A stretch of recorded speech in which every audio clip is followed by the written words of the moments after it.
ఈ రోజుల్లో చాలా మంది నువ్వు ఈ కాస్ట్ అని వర్ణిస్తుంటారు. బట్ ఈ క్యాస్ట్ సిస్టమ్ ని కూడా బ్రిటిష్ వాళ్ళే చాలా తెలివిగా ఇంప్లిమెంట్ చేశారని విన్నా. 100% ట్రూ. కాస్ట్ అనే పదము పద రూపంలో కానీ, భావ రూపంలో కానీ, అర్థం రూపంలో కానీ మన శాస్త్రంలో ఎక్కడా లేదు. మన ధర్మంలో, సనాతన ధర్మంలో అట్లాంటిది లేనే లేదు. మనది వర్ణ అంటే కలర్, వర్ణ సిస్టమ్. ఇప్పుడు గ్రీన్ వర్సెస్ ఆరెంజ్ ఎక్కడైనా ఉంటుందా? లేదు. గ్రీన్ అండ్ ఆరెంజ్ ఉంటుంది.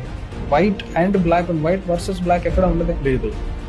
ఆ ఈక్వలెంట్ స్టేట్ లో చూడడం కూడా, ఆ సమాధి స్థితిలో చూడడం కూడా మన గురువులు నేర్పేవాళ్ళు. అలాంటి గురువులు ఉన్నప్పుడు డివిజన్స్ ఎలా ఉంటాయి, కొన్ని తక్కువ కులం చేయి, ఎక్కువ చేయి అనేది ఎలా ఉంటాయి. ఆ ప్రెజుడిసెస్ ఏదైనా ఉంటే, ఇది చాలా ఇంపార్టెంట్. ఆ ప్రెజుడిసెస్ ఏదైనా ఉంటే, అలాంటి అరాచకాలు ఉంటే, ఇదే రిలీజియన్ లో మళ్ళీ గురువులు వచ్చి సాల్వ్ చేసేవాళ్ళు.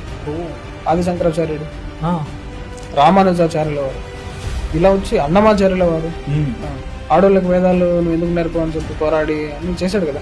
సో ఇట్లా మన దాంట్లోనే సతీ సహగమనం ఇట్లాంటివన్నీ ఉన్నప్పుడు మన వాళ్ళే వచ్చి చేశారు, కానీ బ్రిటిషర్స్ ఎవరు రాలేదు.